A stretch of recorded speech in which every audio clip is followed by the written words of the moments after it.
போல அனைத்துலகமும் இன்பம் பெறும் வகையில் எல்லா திசைகளிலும் புகழ் மணக்கும்படி புகழ் பெற்று இருக்கின்ற பெருமை மிக்க தமிழ் பெண்ணே, தமிழ் பெண்ணே, என்றும் இளமையாக அம்மா அவர்களை அன்போடு அழைக்கிறோம். மிகவும் முக்கியமான ஒப்பற்ற திட்டமான மாணவ மாணவிகளுக்கு இலவச மிதிவண்டி வழங்கும் விழா நம் பள்ளியில் சிறப்பாக நடந்து கொண்டிருக்கிறது. துரை சந்திரசேகர் MABL அவர்களை பள்ளியின் சார்பாக வருக வருக என வரவேற்கிறேன்.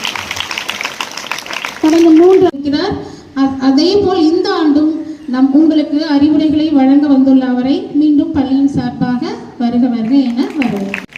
தியாகராயா கல்லூரியின் முன்னாள் முதல்வர், நம் பெற்றோர் ஆசிரியர் கழகத்தின் உறுப்பினர் திரு ரவிச்சந்திர பாபு ஐயா அவர்களையும் பள்ளியின் சார்பாக வருக வருக என வரவேற்கின்றேன். ஆசிரியர் அம்மா அவர்கள் கௌரவிக்கிறார்.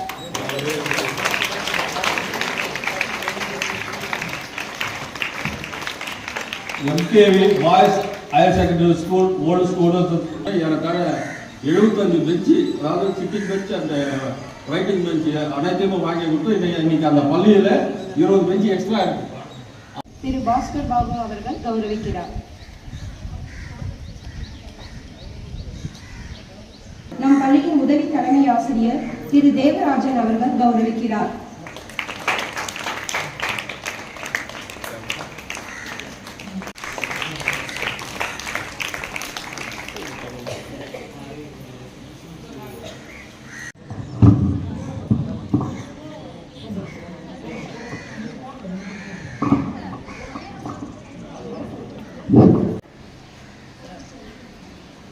விலையில்லா மிதிவண்டி வழங்கும் நிகழ்ச்சிக்கு தலைமை பொறுப்பேற்றிருக்கின்ற தலைமை ஆசிரியர் திருமதி காவிரி அவர்களே, உதவி தலைமை ஆசிரியர் பாஸ்கர் பாபு அவர்களே, இந்த விழாவினை மிக சிறப்பாக பங்கேற்றுள்ள ஆரணி பேரரசுடைய துணைத் தலைவர் வழக்கறிஞர் சுகுமார் அவர்களே, ஆரணி பேரரசுடைய மாமன்ற உறுப்பினர் மூத்த நாடாளுமன்றத்தினுடைய தோழர் அருமையண்ணன் கண்ணதாசன் அவர்களே, அருமை நண்பர் வழக்கறிஞர் கோபிநாத் அவர்களே, நான் கல்லூரியில் படிக்கின்ற காலத்தில் பேராசிரியராக இருந்து பிறகு அந்த கல்லூரியுடைய முதல்வராக இருந்து ஓய்வு பெற்று தற்போது தங்கள் பகுதியில் இருக்கின்ற மாணவர்களுக்கு கல்வி பணியாற்றிக் கொண்டிருக்கின்ற மரியாதைக்குரிய முன்னாள் கல்லூரி முதல்வர் திரு ரவிச்சந்திர பாபு அவர்களே, SNCனுடைய கல்வியாளர் திரு ரவி ஐயா அவர்களே, என்னோட வருகை வந்துள்ள அருமை தோழர்களே, ஜெகன் அவர்களே, ஆசிரியர் பெருமக்கள், தமிழகத்திலே பல்வேறு கல்வியிலே புரட்சிகளை செய்து வருகிறார்கள். அதில் ஒன்றுதான் மிதிவண்டி வழங்கக்கூடிய அந்த நிகழ்வு. விலையில்லா மிதிவண்டி வழங்கும் நிகழ்வை அனைத்து பள்ளிகளிலும் மேல்நிலை படிக்கின்ற பள்ளிகளுக்கு உடனுக்குடன் வழங்க வேண்டும்.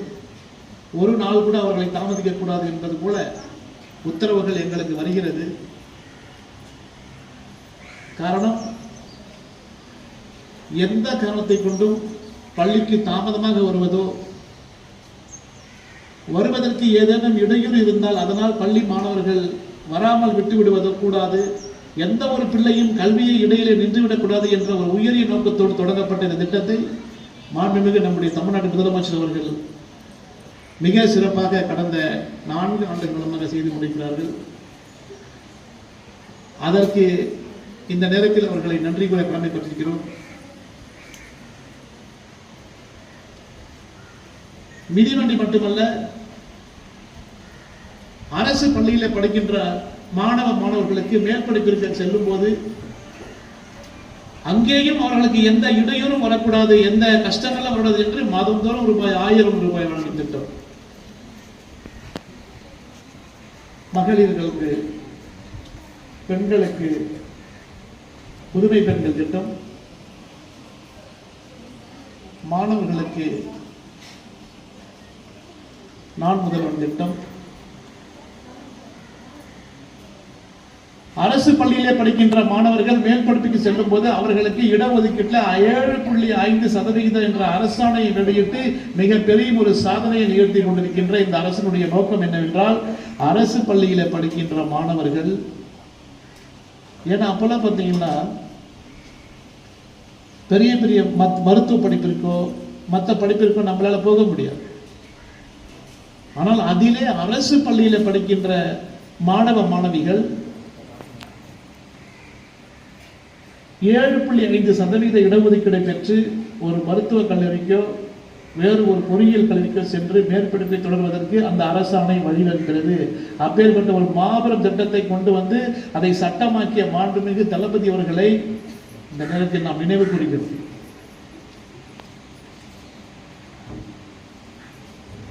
மிதிவண்டியை வழங்குவதனால் அவர்களுக்கு எவ்வாறு இந்த படிப்பிற்கு உதவும் என்பதை நாம் சற்று யோசிக்க வேண்டும். நிறைய மாணவர்கள் மாணவிகள் வீட்டிலிருந்து பள்ளிக்கூடம் வருவதற்கு போதிய பஸ் வசதி இருக்காது, சாலை வசதி இருக்காது, வீட்டில் இருந்து கொண்டு வந்து விடுகின்ற பேரண்ட்ஸ் கூட இருக்க மாட்டாங்க. ஆனால் அப்பேற்பட்ட காலகட்டத்தில் இந்த குழந்தைகள் எவ்வாறு பள்ளிக்கு குறித்த நேரத்தில் வர வேண்டும். Punctuality is the most important. எவன் ஒருவன் பங்க்சுவாலிட்டி கடைபிடிக்கிறானோ அவன் வாழ்க்கையில் உயர்ந்து நிற்பான் என்பது நிதர்சனமான உண்மை. ஏன்னா ஒரு அரை மணி நேரம் கிளாஸுக்கு லேட்டாக வந்தால் கூட கிளாஸுக்கு போயிடும் இல்லையா? கிளாஸுக்கு போனால் நீங்கள் பிக்கப் பண்ணிக்கலாம். ஆனால் அந்த டீச்சர்ஸ்க்கு ஒரு என்ன லேட்டாக வராங்கன்னு யோசிப்பாங்க. உங்களுக்கு என்ன ஆகும்? பல காரணங்களுக்கு லேட்டாக வருது. ஆனால் அந்த அன்னைக்கு ஒரு நாள் லேட்டாக போனீங்கன்னா அன்னைக்கு ஒரு நாள் உங்களுக்கு ஒரு மாதிரி வேகமாக போகும். லேட்டாக வந்துட்டுமா அப்படி இதெல்லாம் கூடாதுன்றதுக்காகத்தான் இந்த மிதிவண்டி வழங்கப்படுகிறது. அதை விட முக்கியமாக ஒன்று சொல்லணும்னா, இன்னைக்கு எத்தனை பிள்ளைகளுக்கு மேடம் 186 மாணவிகளுக்கு மிதிவண்டி வழங்கப்படுகிறது. ஓவரால் ஸ்ட்ரென்த் எவ்வளவு நடக்குது? 1086 மாணவிகள். இல்ல அங்க கேட்கல, என்னன்னா 1080 சொன்னாங்க இல்லையா? இத்தனை மாணவிகளை தினந்தோறும் பள்ளிக்கு வந்து வீட்டுக்கு செல்வது முதல் இந்த பள்ளிக்கூடத்தை நிர்வகிப்பது என்பது மிகப்பெரிய கஷ்டம். அது எவ்வளவு பெரிய கஷ்டம் என்பதை தலைமை ஆசிரியர் நன்கு உணர்வார்கள். உங்களுக்கு தெரியாது. ஒவ்வொரு நாளும் இந்த மாணவிகளை பாதுகாப்பாக வீட்டுக்கு அனுப்ப வேண்டும். நல்ல மாணவிகளாக பாடம் கற்பித்து எந்த ஒரு பிரச்சனையும் இல்லாமல் இவர்களை பள்ளியிலே இருந்து அவர்கள் பேரண்ட் வீட்டுகளுக்கு பொறுப்பாக அனுப்ப வேண்டும்.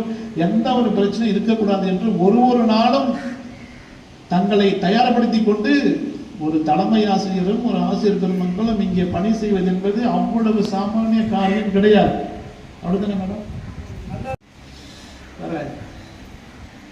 ஏன்னா எல்லாரும் ஈஸியா சொல்லிடுவாங்க. ஒரு பள்ளியை நிர்வகிக்கும் என்பது ரொம்ப கஷ்டம். அதுவும் குறிப்பா பெண்கள் மேல்நிலை பள்ளி என்பது மிகவும் கஷ்டம். முந்திலாம் அப்படி கிடையாது. பிடி வாத்தியார் இருப்பாங்க, ஹெட்மாஸ்டருக்கு ஈக்குவலா டீச்சர்ஸ் இருப்பாங்க. எல்லா வகுப்பறை ஆசிரியர்களும் ரொம்ப ஸ்ட்ரிக்டா இருப்பாங்க. வகுப்பு ஆசிரியர்களை கண்டு பயந்தவர்கள் ஏராளம். நாங்கெல்லாம் அப்படிதான் படித்தோம். நாங்கெல்லாம் எச்சமா பார்க்கவே முடியாது. அந்த ரூம் கிட்டே போக மாட்டோம். ஹெட்மாஸ்டர் அவ்வளவு கண்டிப்போடு இருப்பார். வகுப்பு ஆசிரியரை பார்த்தே நடுங்கிய காலத்தில் நாங்கள் படித்தோம். ஆனால் இப்ப அப்படி உங்களுக்கு கிடையாது. உங்களை அடித்தால், உங்களை திட்டினால் சட்டம் எங்களை தண்டிக்கிறது என்று ஆசிரியர் பயப்படுகிறார். அப்படித்தானே?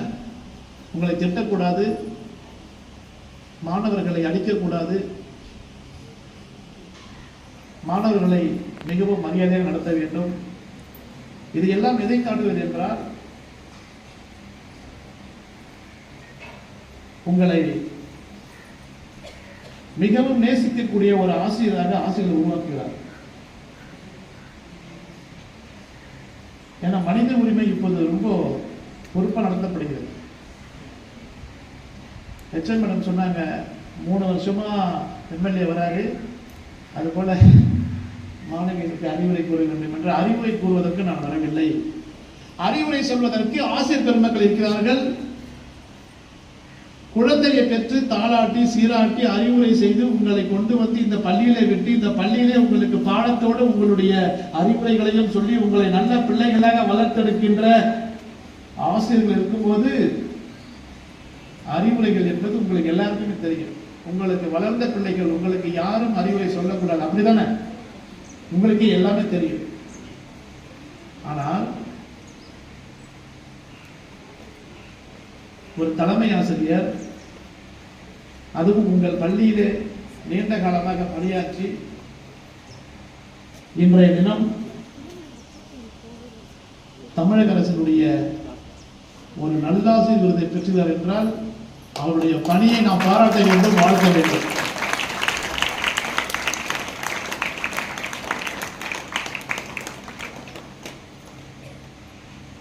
அது ஒன்றும் சாதாரண பணி கிடையாது. எத்தனையோ ஆசிரியர் இருக்கும்போது ஒரு தலைமை ஆசிரியர் நல்லாசிரியர் விருது பெறுவது என்பது யாருக்கும் சும்மா கொடுக்க முடியாது. நாங்கள்லாம் சொன்னாலும் தரமாட்டாங்க. அவர்கள் பணியை பாராட்டி வழங்கப்பட்ட அந்த விருது என்பது உங்களுக்கு கிடைத்த கௌரவம், இந்த சட்டமன்ற தொகுதி உறுப்பினராக இருக்கக்கூடிய எனக்கு கிடைத்த ஒரு கௌரவமாகத்தான் நான் எண்ணுகிறேன்.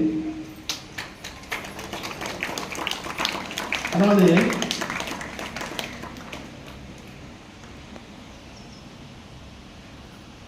பெண்கள் மிக வலிமையானவர்கள். பண்டைய காலத்தில் விவசாயம் பார்க்கும்போது ஆண்களுக்கு நிகராக பெண்கள் வேலை பார்த்தாங்க. இடையில வரும்போது தான் பெண்களை அடிமைப்படுத்துற மாதிரி இந்த மாதிரி திட்டங்கள்லாம் வந்தது. தந்தை பெரியார் அவர்களும், பேரறிஞர் அண்ணா அவர்களும், பெருந்தலைவர் காமராஜர் அவர்களும், அண்ணல் அம்பேத்கர் அவர்களும், தலைவர் கலைஞர் அவர்களும் இருந்தபோது தமிழகத்தில் அந்த பெண் அடிமை என்பது முற்றிலுமாக ஒழிக்கப்பட்டது. பெண்கள் படிக்க வேண்டும், பெண்கள் உயர் பதவிக்கு வர வேண்டும், பெண்கள் எதையும் சாதிக்கக்கூடிய ஒரு பெண்ணினம் மேலே வர வேண்டும் என்று அரும்பாடுபட்ட தந்தை பெரியார் அவர்கள் வாழ்ந்த தமிழகத்தில் நீங்கள் எல்லாம் மிக துணிச்சலோடு இருக்க வேண்டும். அதைத்தான் நான் சொல்கிறேன்.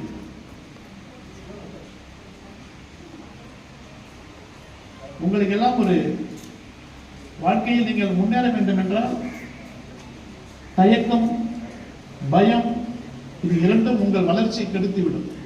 பொதுவா மாணவிகள் வந்து கொஞ்சம் பயப்படுவாங்க, கொஞ்சம் தயங்குவாங்க. ஏதாவது கேள்வி கேட்டா தயங்குவீங்கல்ல, அப்படித்தானே?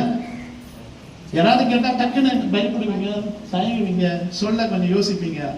உங்களுக்கான வாய்ப்பு அது தட்டி பறிக்கப்படும். உங்கள் எதிர்காலம் அது கேள்விக்குறியாக்கிவிடும். நீங்கள் எதற்கும் பயப்படக்கூடாது, துணிந்து நிற்க வேண்டும். நிற்பீங்களா? அப்படித்தானே? ஆசிரியர் வகுப்பறையில் கேள்வி கேட்டால் டக்குன்னு ஏற்றி பதில் சொல்லணும், அப்படித்தானே? அப்படி சொல்றாங்களா இவங்க மேடம்? சொல்லுவாங்க. நாங்கெல்லாம் படிக்கும்போது சொல்லணும், பயப்படுவோம். நாங்கள் அதுவும் குறிப்பா ஆங்கில ஆசிரியர் வகுப்பறைக்கு வந்தால் நாங்கள் பயப்படுவோம். ஏனென்றால் எங்களுக்கு அப்ப தமிழ் மீடியம் தான் படிச்சோம், ஆங்கிலம் புரியாது. இல்லை, இப்போ கூட புரியாது. எல்லாம் இங்கிலீஷ் டீச்சர் வந்து யோசிப்போம், ஐயோ இந்த கிளாஸ் நம்ம எப்படி டைம் பார்த்து எப்படா முடியும். ஏனென்றால் ஆங்கிலத்தில் பேசும்போது, ஆங்கிலத்தில் கேள்வி கேட்கும் போது எங்களால் ஆங்கிலம் பேச இயலாது, பேச வராது. ஏதாவது ஒண்ணு பேசிட்டா பசங்க சிரிச்சிருவாங்க, பயப்படுவோம். தப்பா ஆங்கிலத்தில் பேசினால் அப்படிதானே? நீங்கள் அப்படிதானா? ஆனால் நான் சொல்கிறேன், ஆங்கிலத்தில் தவறாக தான் நான் பேச வேண்டும். தப்பா ஆங்கிலம் பேசினால்தான் அது சரி. நான் எதற்கும் அதற்காக கவலைப்பட்டது கிடையாது. ஆங்கிலம் தெரியவில்லையே, ஆங்கிலம் கற்க கஷ்டமாக இருக்கிறது, ஆங்கிலத்தில் பேச முடியவில்லை என்று நான் ஒருபோதும் இன்றளவும் தயங்கியதே கிடையாது, வெட்கப்பட்டதே கிடையாது. ஆனாலும் பேசுவேன் தப்பா. ஏனென்றால் ஆங்கிலம் என்பது என்னுடைய தாய்மொழி கிடையாது. அது யார் மொழி எனக்கு தெரியாது. ஆங்கிலம் என்பது அது ஒரு அந்நிய மொழி. அந்நிய மொழியை நாம் எப்படி பேசணும்? தப்பா தான் பேசணும். ஆனால் தாய்மொழி தமிழை மிக சரியாக பேச வேண்டும்.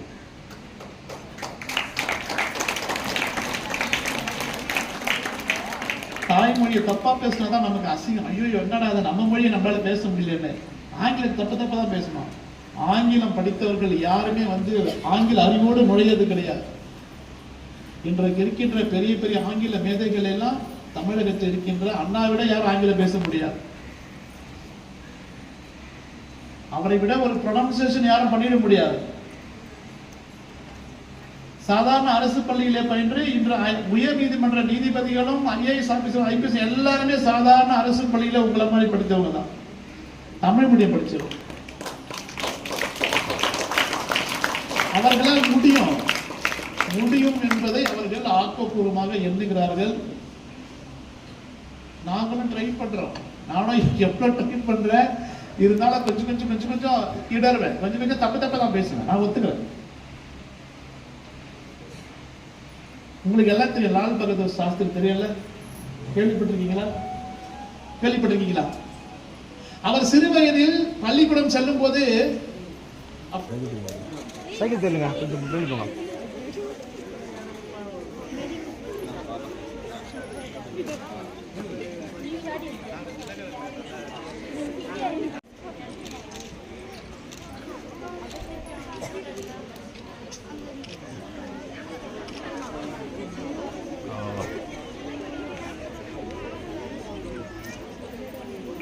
Oh.